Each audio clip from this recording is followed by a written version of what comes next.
Todo ano, mais mistérios são adicionados à já longa lista de eventos que parecem não ter explicação. No último século, vimos pessoas desaparecerem sem deixar rastros, crimes hediondos que permanecem sem solução e arqueólogos descobriram artefatos que os deixaram perplexos. Estes são só alguns exemplos de casos estranhos e não resolvidos que ainda frustram historiadores, e muitos outros seguirão sem solução para sempre. Número 10. O mapa em relevo dos Urais, ou Pedra de Dashka, é um artefato que alguns acreditam ter sido usado na criação do mundo. Por isso, também é conhecido pelo nome de Mapa do Criador, e tem deixado os arqueólogos intrigados desde que foi descoberto pela primeira vez em 1999. Arqueólogos da Universidade Estatal da Basquíria encontraram a pedra enquanto trabalhavam nos Montes Urais. Em julho de 99, eles fizeram a descoberta e mal acreditaram ao ver a tábua de pedra retirada do solo. Ela mede 58 polegadas de altura, 42 polegadas de largura e 6 polegadas de espessura. Ela pesa cerca de 1 tonelada, e quando a pedra foi estudada mais a fundo, a equipe soube que havia encontrado algo que nunca tinha sido visto antes. Ela continha um mapa topográfico de uma área dos Montes Urais chamada Basquíria e parecia ser quase impossivelmente precisa, com uma escala de 1 para 1,1 quilômetros. Os pesquisadores não conseguiram explicar como uma civilização antiga foi capaz de criar um mapa tão preciso sem o uso da tecnologia moderna. Ainda mais surpreendente é o fato de que o mapa foi desenhado em 3 níveis separados, o que significa que ele é tridimensional. A primeira camada era feita de cerâmica ou cimento, a segunda de vidro de diópsido misturado com silício e a terceira, a mais fina das 3, é composta por uma mistura de porcelana e cálcio. A pedra foi datada por especialistas russos e eles acreditam que ela tem cerca de 120 milhões de anos. Em seguida, identificamos rapidamente a área representada pelo mapa. Inacreditavelmente, Basquíria ainda se parece muito com o que era milhões de anos atrás, e os especialistas conseguiram determinar que essa era a região em questão. Especialistas de vários países, incluindo a China, já confirmaram isso e identificaram pontos de referência visíveis no mapa. Isso inclui os rios Bélia, Ufinka e Sutouka, assim como o Cânion de Ufá. Esses fatos levaram historiadores a repensar como as pessoas viviam, pois parecem ter sido mais avançadas do que se pensava. De algum modo, eles mapearam a área como vista de cima, algo que deveria ser impossível, mas fizeram isso com facilidade. Número 9. Artefatos maias foram descobertos ao longo dos anos e nos ensinaram muito sobre como aquela civilização vivia seu dia a dia, os aspectos religiosos de suas comunidades e como eles conseguiam sobreviver. Arqueólogos, historiadores, especialistas e estudiosos são fascinados pelos maias há muito tempo e milhares de artefatos foram recuperados da época em que sua civilização floresceu. Mas uma descoberta notável feita em 2015 é diferente de todas as outras que já foram encontradas. O pingente de jade em forma de T teria sido usado por um rei maia em cerimônias religiosas. Trazia ainda inscrições que, ao serem traduzidas, revelaram a história da vida desse rei. Ela mede cerca de 19 centímetros de largura, 10,5 de altura e 0,8 de espessura, tornando-se a segunda maior peça de jade maia já encontrada em Belize. Mas o que a torna única é o fato de conter essas 3 inscrições históricas, além da área onde foi encontrada. Devido ao tamanho do pingente de jade, especialistas achavam que ele seria encontrado em uma antiga cidade maia, mas não foi o que ocorreu. Ele foi encontrado em Nimlipunet, que na época era uma área isolada com poucos habitantes. Peças menores semelhantes já foram encontradas, mas não continham inscrições e foram descobertas em áreas muito mais povoadas. Nimlipunet está situada próxima à borda da zona maia e estima-se que foi habitada pelos maias entre 150 e 850 depois de Cristo. O local ficou perdido por muito tempo até ser redescoberto na década de 1970. E desde então, os arqueólogos desenterraram vários artefatos importantes da área que foram amplamente estudados. Também se sabe que um palácio foi construído no local por volta do ano 400 depois de Cristo, já que o pingente foi encontrado entre seus restos enterrados. Durante a escavação do palácio, uma tumba foi descoberta e surpreendeu os pesquisadores ao revelar o artefato notável. Acredita-se que a tumba remonte a cerca do ano 800 depois de Cristo e vários outros itens, como cerâmica e uma grande pedra em forma de divindade, foram encontrados na mesma área ao redor dela, para a alegria dos arqueólogos envolvidos. O pingente simboliza vento e respiração, sugerindo que o rei o usava em cerimônias para o deus maia do vento, Hurricane. Historiadores acreditam que essas cerimônias eram feitas para apressar as chuvas de monção anuais, essenciais para as plantações. O que surpreendeu os pesquisadores foi que o rei dono do pingente não foi achado em seu túmulo. Em geral, nesses achados, os artefatos são enterrados com seus donos e não há explicação para essa anomalia. Sobre o motivo do abandono da área, sugere-se que mudanças climáticas forçaram os habitantes a sair após o fracasso das colheitas. Assim, o pingente pode ter sido enterrado sozinho para que Furacão trouxesse um clima melhor. Grande parte do texto no pingente ainda precisa ser traduzida, mas agora sabemos que ele pertencia ao rei Janabou-Kenege. Também fala sobre seus pais e que o rei tinha ligação com a cidade maia de Caracol. Pesquisas futuras podem revelar mais sobre o rei e seu povo, mas o mistério de por que seu pingente foi inscrito, ao contrário de qualquer outro já encontrado, permanece sem solução. Número 8. Ao pensarmos nas grandes pirâmides do Egito, elas evocam imagens de uma época quase inconcebível para nós, humanos modernos. Os artefatos antigos que foram encontrados lá nos ensinaram muito sobre sua cultura, história e crenças. Poucos sabem que uma região do país de Gales, no Reino Unido, guarda artefatos ainda mais antigos que as pirâmides. Monmouth é uma cidade no sudeste do país de Gales, próxima à fronteira com a Inglaterra. A cidade é famosa por sua longa história e está entre as 10 melhores do Reino Unido em arqueologia, com milhares de artefatos encontrados. Mas a mais recente e misteriosa dessas descobertas não é um simples objeto como cerâmica ou joias. O presidente da Sociedade de Arqueologia de Monmouth, Steve Clark, liderava uma equipe de pesquisadores em junho de 2012, quando encontraram restos de uma antiga estrutura. Primeiro, eles encontraram 3 enormes vigas de madeira que haviam sido colocadas lado a lado em uma área que antigamente era um lago. Esse lago sumiu, pois foi coberto por sedimentos ao longo da história. Quem construiu as estruturas provavelmente usou as grandes vigas como fundação de uma construção, pois estavam fincadas no solo.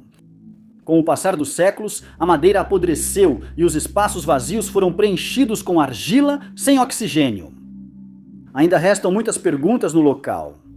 Especialistas só puderam especular sobre o uso da estrutura e as técnicas para fixar as 3 vigas no solo seguem desconhecidas. Isso porque não são dormentes comuns.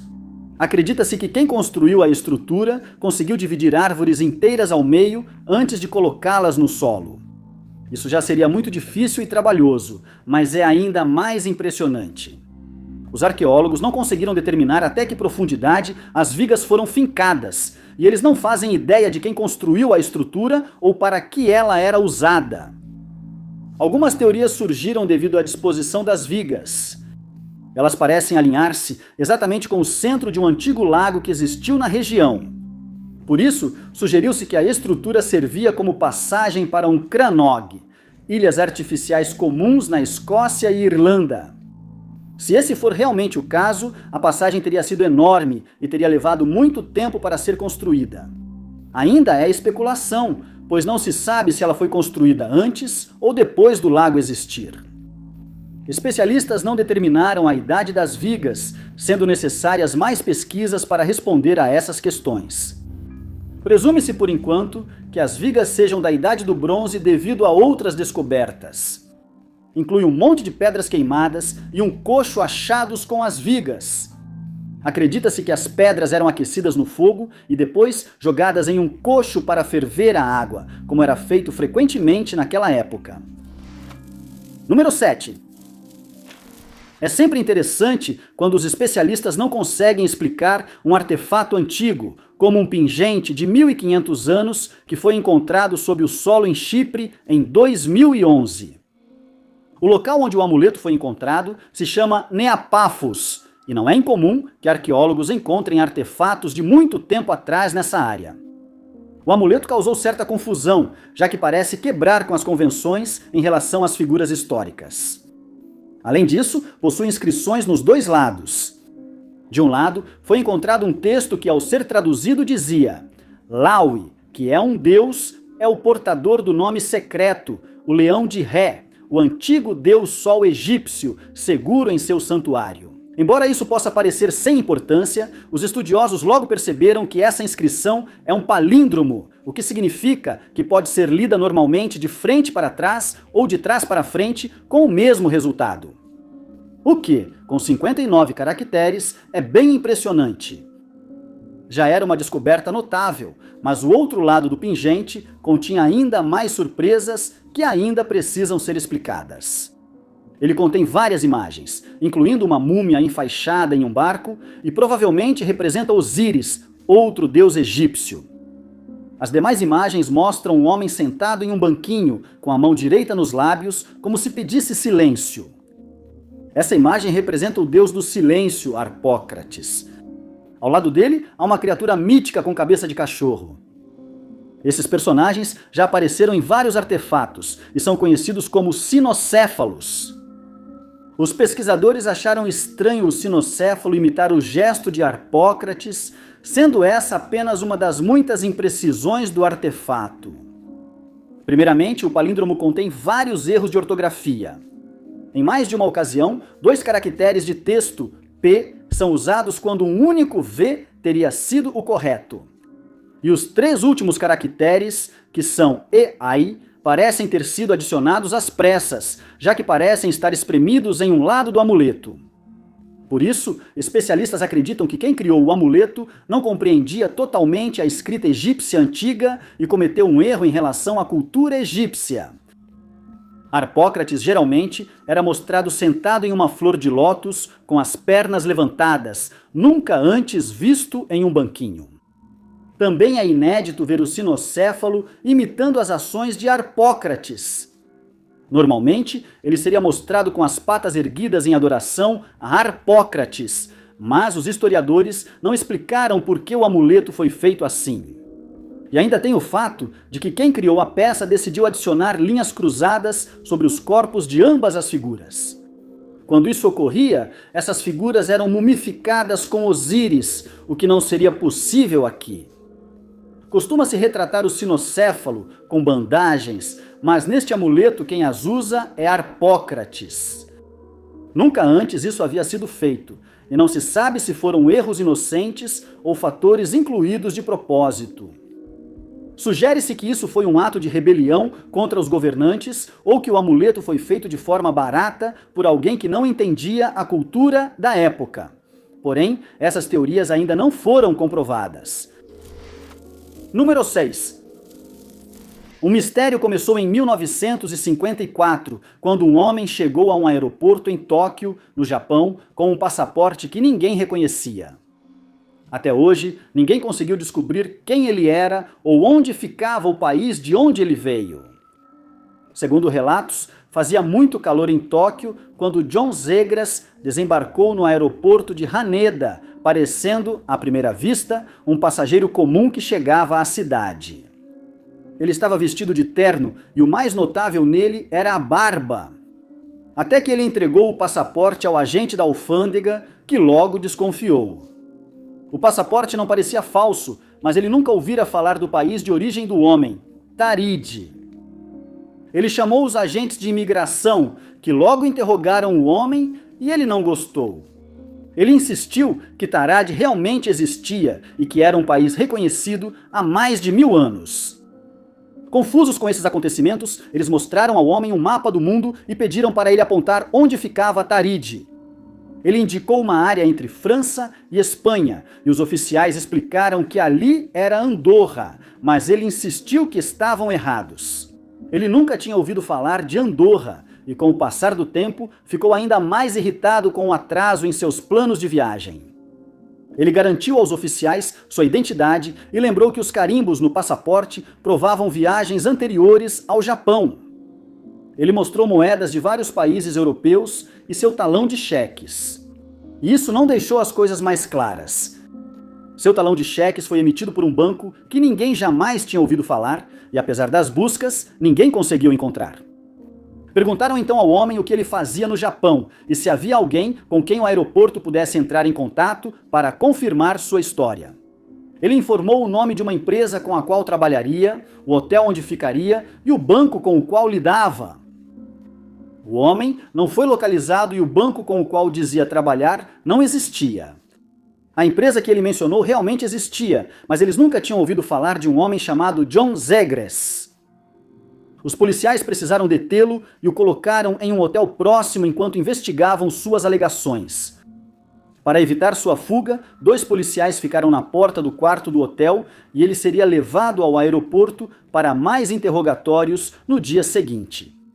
Para surpresa de todos, ao abrirem a porta, os policiais viram que o homem havia sumido. Eles garantiram que a porta do quarto permaneceu fechada a noite toda, e sendo um andar alto do hotel, não havia como ele fugir pela varanda.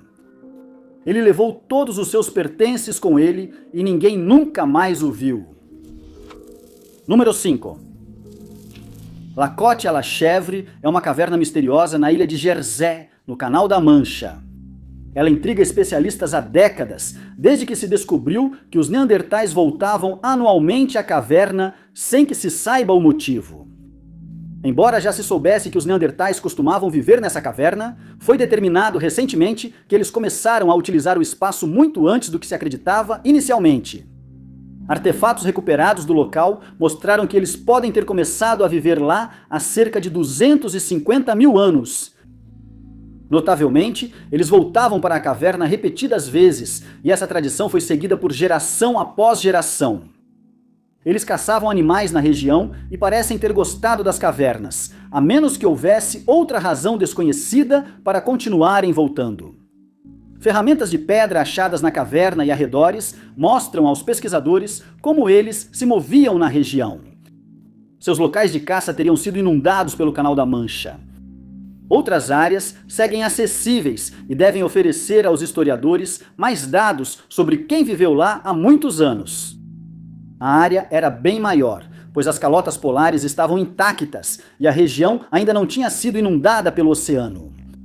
Isso indica que a vida selvagem era abundante e as cavernas lhe serviam como abrigo ideal para os neandertais na região. Especialistas examinarão os 16 mil artefatos, incluindo ossos de animais, sedimentos e ferramentas de pedra coletados na área, na tentativa de aprender mais sobre os neandertais, o que pode trazer mais informações sobre a Era do Gelo em Jersey. As únicas teorias apresentadas até agora são de que as cavernas poderiam ser vistas de muito longe e que os neandertais teriam reconhecido imediatamente as cavernas como abrigo. Foi sugerido que a localização da caverna era compartilhada e transmitida de geração em geração entre eles. Isso explicaria por que voltaram às cavernas por décadas, mas essas teorias ainda precisam ser comprovadas. Não é a única caverna em Jersey conhecida por ter sido habitada por neandertais. É a La Côte de Saint-Berlade, que é muito maior do que a Côte à la Chèvre, onde os arqueólogos encontraram 13 dentes de neandertais em uma prateleira de granito, e acredita-se que eles pertenciam a 2 indivíduos. Como alguns dentes não apresentam características típicas de neandertais, sugeriu-se que um humano moderno viveu na caverna ou que houve cruzamento entre neandertais e humanos modernos.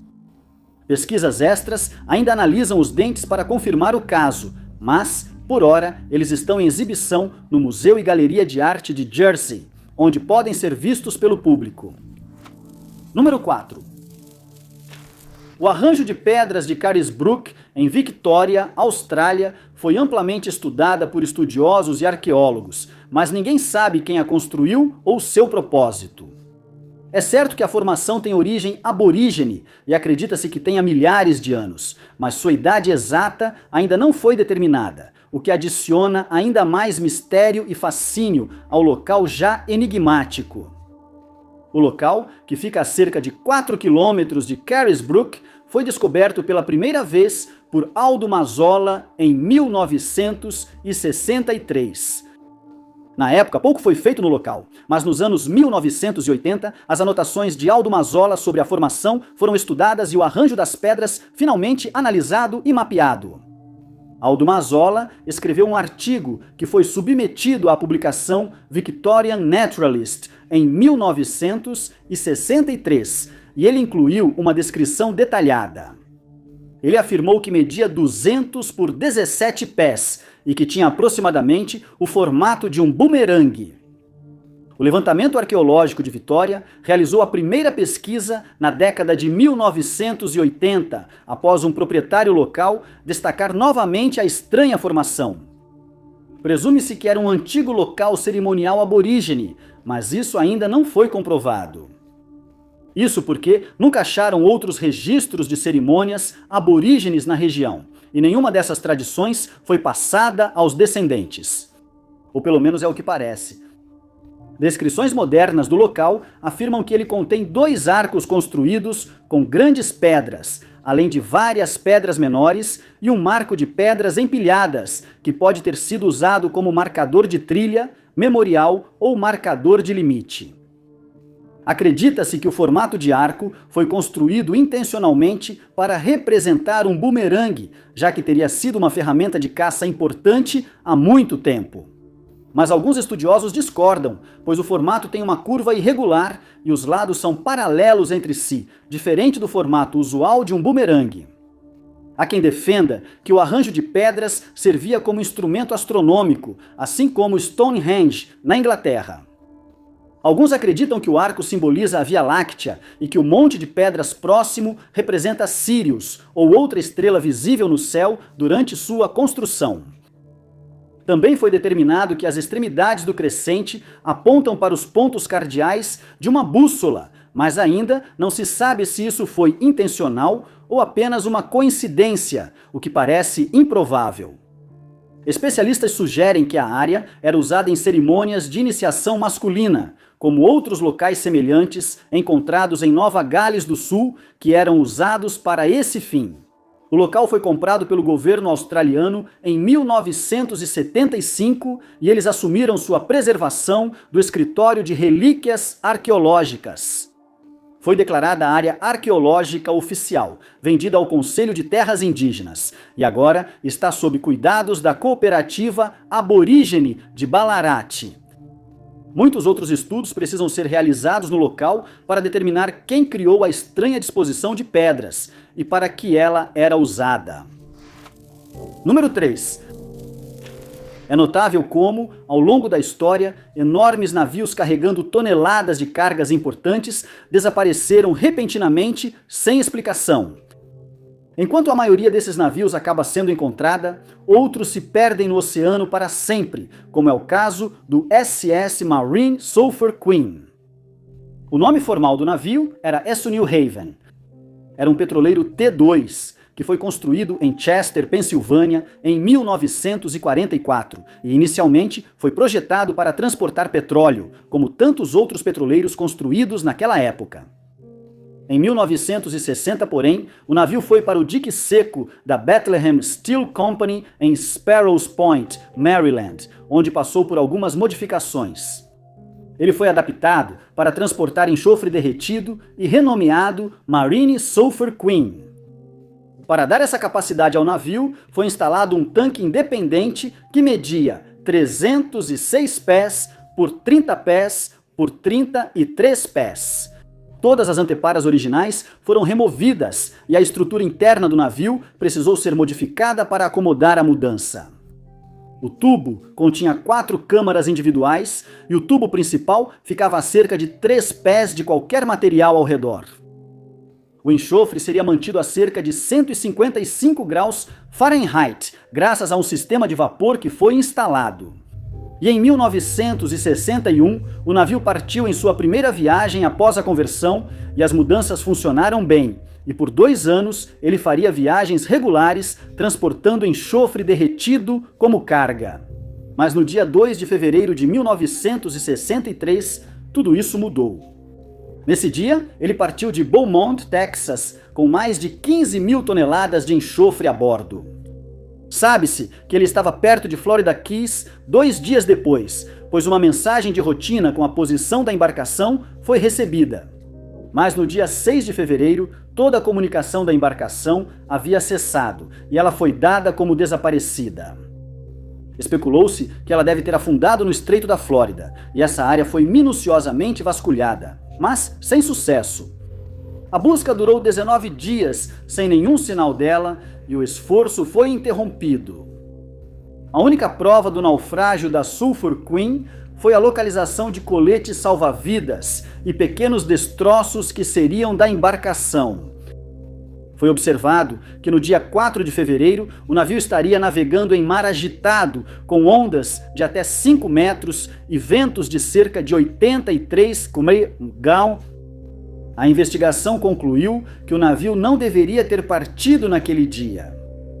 Tripulantes que serviam regularmente a bordo da embarcação relataram que incêndios costumavam ocorrer rotineiramente ao longo das laterais dos 4 tanques. Isso era tão comum que os oficiais não acionavam mais o alarme, já acostumados aos incêndios. Durante a viagem, o navio estava em chamas ao chegar ao destino e ainda queimava ao partir novamente. Ao apagar incêndios com água, o enxofre solidificava nos equipamentos, causando mais problemas. A guarda costeira também descobriu que a quilha do navio havia sido gravemente corroída ao longo dos anos e que ela havia enfraquecido recentemente, o que significava que a quilha corria o risco de se partir ao meio. Os petroleiros T2 eram conhecidos por esse defeito, por isso as inspeções nesses navios eram rigorosas. Foram relatados muitos outros problemas e é quase impensável que a Sulphur Queen tenha sido autorizada a zarpar naquele dia.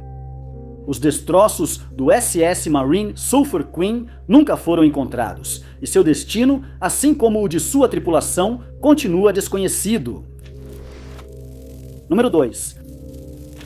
O desaparecimento de 3 mulheres, Annie Miller, de 21 anos, Patricia Bluff, de 19 anos, e René Bru, de 19 anos, nunca foi solucionado, e continua sendo um dos mistérios mais intrigantes do Parque Estadual Indiana Dunes. O incidente ocorreu em 2 de julho de 1966, quando as 3 amigas decidiram passar um tempo juntas no fim de semana do 4 de julho. Naquela manhã, Annie pegou as outras 2 mulheres de carro e foram ao Parque Estadual Indiana Dunes. Todas eram da região de Chicago e levaram cerca de 1 hora de carro para chegar. Elas chegaram à praia por volta das 10 horas e a área já estava lotada de pessoas em clima de comemoração. Durante o dia, eles relaxaram ao sol, nadaram e aproveitaram a natureza. Porém, ao entardecer, os 3 amigos já tinham desaparecido. Um casal na praia disse ter visto as 3 mulheres conversando com um homem desconhecido antes de sumirem. Ele era bem bronzeado, tinha pouco mais de 20 anos, cabelo escuro e ondulado, e estava em um barco de 5 metros de largura com interior azul. E depois de conversarem por um tempo, as 3 amigas embarcaram na embarcação, deixando todos os seus pertences para trás na praia. Testemunhas disseram que o homem navegou para o oeste e nunca mais voltou. Um guarda florestal recolheu os pertences da mulher: short jeans de Annie, camisa polo, sapatos, touca de banho branca, chaves do carro, pente e garrafa térmica. Também ficaram para trás o roupão de Patrícia, óculos escuros, rádio portátil, sua toalha branca, uma carteira com $5 dentro e talvez mais algumas pequenas coisas. Os pertences de René incluíam sua toalha, shorts, blusa, chapéu de sol, cigarros, loção de bronzeador e sua carteira, que continha 25 centavos e cerca de $55 em cheques. Logo, as 3 mulheres foram dadas como desaparecidas e guardas relataram que o carro de Anne foi achado abandonado no estacionamento, no mesmo local em que foi visto em 2 de julho. Dentro do carro, eles encontraram mais alguns pertences das mulheres, mas não havia nenhuma pista sobre o que poderia ter acontecido com elas. No dia 5 de julho, a primeira busca oficial foi iniciada. Mergulhadores vasculharam o lago. Policiais e guardas florestais buscaram a pé e a cavalo para cobrir mais terreno, mas nada útil foi encontrado. Um homem que usou sua filmadora na praia ofereceu as imagens à polícia e, graças a isso, eles identificaram 2 possíveis barcos que podem ter levado os amigos. Foi determinado preliminarmente que o homem os deixou na praia após serem vistos entrando em seu barco. Testemunhas disseram ter visto as 3 mulheres caminhando e comendo na praia muito tempo depois de embarcarem. Testemunhas relataram que outro homem, não identificado, se aproximou delas e as acompanhou até o segundo barco, mas esse avistamento nunca foi confirmado. Meses depois, descobriram que Renee planejava terminar com o namorado, pois ele se interessava mais por carros do que por ela. A família dela acredita que na época do desaparecimento, ela havia mudado de ideia. Amigos de Anne disseram que ela estava grávida de 3 meses e que Patrícia talvez também estivesse grávida. As 2 mulheres se relacionavam com homens casados e uma amiga de Patrícia sugeriu que ela planejou o próprio sumiço. Ela certa vez voltou para casa com um ferimento no rosto e disse que tinha problemas com um sindicato de cavalos ao cuidar do puro sangue. Não se sabe se algum desses fatores contribuiu para os desaparecimentos, e o caso segue sem solução décadas depois. Quem tiver novas informações sobre o caso deve contatar a Polícia Estadual de Indiana. 17-899-8577. Número 1. Em 1952, os moradores de North Yorkshire, na Inglaterra, começaram a relatar avistamentos de luzes estranhas e inexplicáveis no céu, e isso é considerado um dos maiores mistérios de OVNIs da região que nunca foi explicado. Tudo começou não com membros do público, mas com um grupo de 10 militares e oficiais do Esquadrão 269 da Força Aérea Real. Poucos minutos antes das 11 horas do dia 19 de setembro daquele ano, eles testemunharam algo diferente de tudo o que já tinham visto antes, e não faziam ideia do que pensar sobre aquilo. Eles disseram ter visto uma nave em forma de disco enquanto estavam na pista da base militar Força Aérea Real Topcliffe, em North Yorkshire. Um jato Meteor estava se aproximando da pista no aeródromo de Dishforth e estava sendo seguido de perto por essa nave, que ninguém conseguia identificar. Na época, a Força Aérea Real estava envolvida no projeto Main Brace, que consistia em uma série de simulações realizadas ao longo de 13 dias para determinar o que aconteceria no caso de um ataque soviético ou da Europa Ocidental naquela área. Um oficial afirmou que, inicialmente, só viu um ponto branco distante no céu. Ele estimou que estava viajando a cerca de 15 mil pés e que estava a aproximadamente 8 quilômetros do jato Meteor. Outro oficial disse que o objeto prateado começou a balançar de um lado para o outro enquanto se aproximava. Ele achou que era um paraquedas, mas o objeto não ficou parado e logo disparou em direção ao jato, voando atrás dele. Ele começou a girar em seu eixo, acelerou a velocidades impossíveis e voou para o oeste até desaparecer. Todo o evento durou apenas 20 segundos e todos que viram a nave concordaram que nunca tinham presenciado nada parecido antes. E revelaria que não foi o primeiro avistamento de objeto estranho no céu. No dia 13 de setembro, a tripulação de um destroyer dinamarquês avistou um objeto triangular viajando pelo céu noturno. Eles se surpreenderam com a velocidade da nave, cerca de 1.400 km por hora, e relataram que ela emitia luz azul. No dia 21 após o segundo avistamento, um repórter de jornal a bordo do USS Franklin D. Roosevelt foi uma das testemunhas que viu um objeto esférico no céu. Ele notou que o objeto seguia a frota e, embora achassem que era um balão meteorológico, essa ideia foi descartada. Nenhuma aeronave foi detectada pelos sistemas de radar, e apesar de o céu estar sendo cuidadosamente vigiado, ninguém relatou ter visto o objeto. Os avistamentos foram investigados, mas nunca houve explicação, permanecendo um mistério sem solução. Muito obrigado por assistirem. Se você gostou deste vídeo, não se esqueça de clicar no botão de curtir. Não esqueça de se inscrever e ativar o sininho para acompanhar nossos próximos vídeos. Me chamo Top 5 Unknowns e até o próximo.